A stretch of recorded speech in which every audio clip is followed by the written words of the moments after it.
Okay, hey Chord, how are you today? Good to see you I'm and good. How are you I'm doing? good. Greetings from Toronto. How are things happening in your life these days? Oh, great. I'm right across the pond. I'm in New York right now. Well, I'm waving. I'm waving. You can't see me, but I'm waving to you. Chord, I got to tell you something. I absolutely adore Acapulco. Like, I can't wait until there's a new season. I just keep bugging my Apple rep. When is there going to be a new season? So I just think this is thank the you. best show. Absolutely. So much fun. It brings so much joy to my face, honestly, and my whole Oh, I love soul. that. You must be having the time of your life working on this series. Yeah, I mean, it's been so fun. It's been such a blast. I mean, I don't think there could be a show I'm more of a fan of that I've been on. But yeah, I mean, every day we're down in the sunshine in Mexico. We're getting to, we've all gotten really close because, we're down there for 3 months. So it's almost become like an extended summer camp every year. And then, Yeah. you throw great storytelling on top of that with the people we get to work with, whether it be the writers, directors, and other creative minds, producers, and whatnot. And it's really just fun and easy, and it's such a special, cool world that I've never really seen anything like it. So Yeah. the fact that it's in Spanish and English it's also really cool because we reach a different audience internationally. So it's it's not just a TV show that's for people in America to watch. Yeah, absolutely. And, let's talk a little bit about Chad. He's so much fun to watch in this season, especially because, oh my goodness, he's really trying to find himself, Cord. He really is. And what I love so much is he gets to try every job at the hotel. So I got to ask you, what was your favorite job? What do you think you could see yourself doing if you had to work at a hotel or resort? Um, I mean, realistically, my favorite job would Yeah. probably be a bartender. Oh, yeah. Okay. You're stationary back there. You're mixing up cocktails. I love making cocktails. I love socializing with people.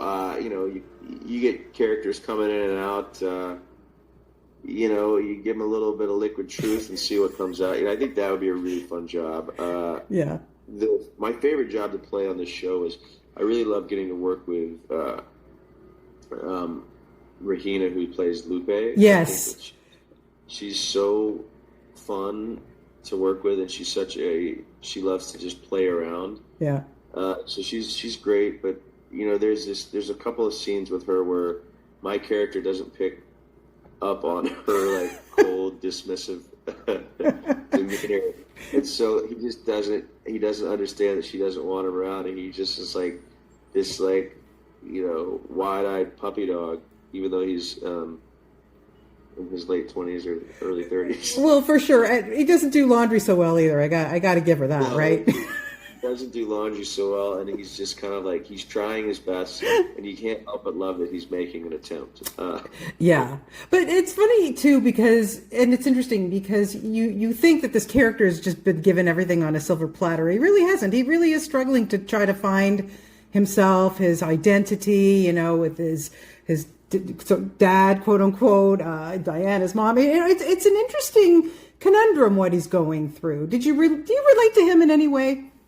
Yeah, I mean, I think everybody relates to being misunderstood or having expectations that are hard to meet, and whether your dad's a songwriter or your mom's a sanitation worker, Yeah. there's always expectations on from family, to live up to something, and I think that being in somebody's shadow is a really hard place to be in. So regardless of the privileges, and maybe you don't want to have as many privileges. Maybe it's like it's harder on you with your dad being the King of England than Joe Schmo. So Yeah. I think that working for your parents' approval is just a real thing, regardless of what world you come from. Yeah. And I think that younger people trying to figure out what they want to do in life, find themselves, find their purpose, is also a real struggle that's universally relatable. So, and then the language barrier and cultural differences. There's a lot of misunderstanding there that I think is a really interesting thing to play with too. Yeah, and also, like you were saying, working with this cast, everybody just seems so fantastic. And I've had the opportunity to talk to most of you guys over the seasons, but I have a special place in my heart for Enrique. I just love that guy. I just think he is joy on a plate. I mean, is he really like that? I mean, he's from day one. I've really loved getting to hang with him and work with him, and just like probably one of the most positive people I've met. And the stuff he does, like when he's like, "Yay, Maximo!" like when he's doing his thing, it's like that's just him. Yeah. He's just he's like, he's like a wide-eyed puppy dog. It's just like he has a different way of saying things and a different take on the world that I think. And then he also has this side of him that's really a hard worker, really listener, and a student that loves what he does. So there's like, he's a very unique, fun, like you can't help but like have joy around him when you're talking to him, because that's kind of just what he gives off. Yeah, absolutely. Absolutely. I got to go back in your past, because I got to tell you, I was a gleek. I didn't miss one episode. I love that show so much. Talk about another show that just gave me so much joy. We need more of that in the world right now. But I want to ask you, because to kind of a twofold question to wrap up on here, but when you look back at that experience in your life, working with that cast, working with Ryan Murphy, for God's sake, how does it influence your career now? Like, what did you take with you from that learning experience? And also, there's, now it's new to so many people because it's on streaming, and so it's, amassing new fans all the time. So, what is that like as well? I mean, I think that's like, that's just like one of the byproducts of what streaming has done, and like in a good way. And there's a lot of things that are once you open Pandora's box, you can't really reverse it. Which the same thing happened with music when people stopped buying records and started streaming. Yeah, I feel like that's kind of where TV's that's kind of unfortunate that for all that stuff. But as far as like a show that really speaks to kids that are misunderstood, or it's it has heartwarming stories and a feel good, and that's involved with music and stuff like that. The fact that the next group of these kids can now see it and be able to really live on forever, I think is a really cool thing, and especially for how hard we worked on the show. That the fact that people are still going in to watch it's a really cool thing. For me, it's like I haven't seen the show itself in a while, and like I also get little bits and clips and stuff here and there. I'm like, oh man, I forgot we did that. That was really cool. Yeah. And there's just a lot of really cool. A lot of my early 20s, from 20 to 45, most of my memories are on that soundstage or on camera. So it's wild to kind of relive that and see that. But what a cool show to be, such an amazing learning experience working with.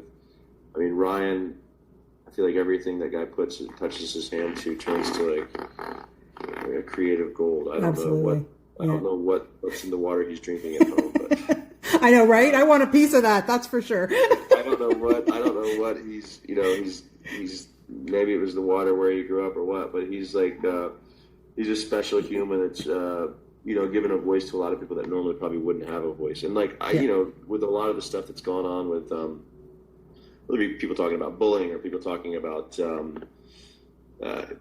people not having a voice, or at least not a platform. He was kind of one of the first pioneers, I feel like, to really give that to a lot of people that normally probably wouldn't have gotten a chance to have that platform. Yeah, so 100%. It's a really cool show, and it's like we were kind of like some of the first people to talk about a lot of these issues that people are now finally paying attention to. So it's really cool to be a part of that. Yeah. Well, listen, it's great to have the opportunity to talk to you about Acapulco. Honestly, keep them coming. I keep praying there's going to be more and more of this show. And I told Eugenio that next year the junket needs to be in Mexico. I mean, come on, really, right? Oh, I agree. That would be amazing, wouldn't it? It would be. going down to like Mexico City. I've never been to Mexico City, which I would love to do, or maybe we do it in Puerto Vallarta. That's my place. I have had a condo there for almost 30 years now. So let's get them. You can all stay with me. How's that? Yeah, I mean, if you keep spreading the word about the show, we get, the more people watch it, the more likely we'll be down there to continue this story. So I hope so. Well, Chord, thank you so much for your time today. Really, I'm such a big fan, and best of luck to everything. And we'll see you soon. Thank you for your time. All right, thanks.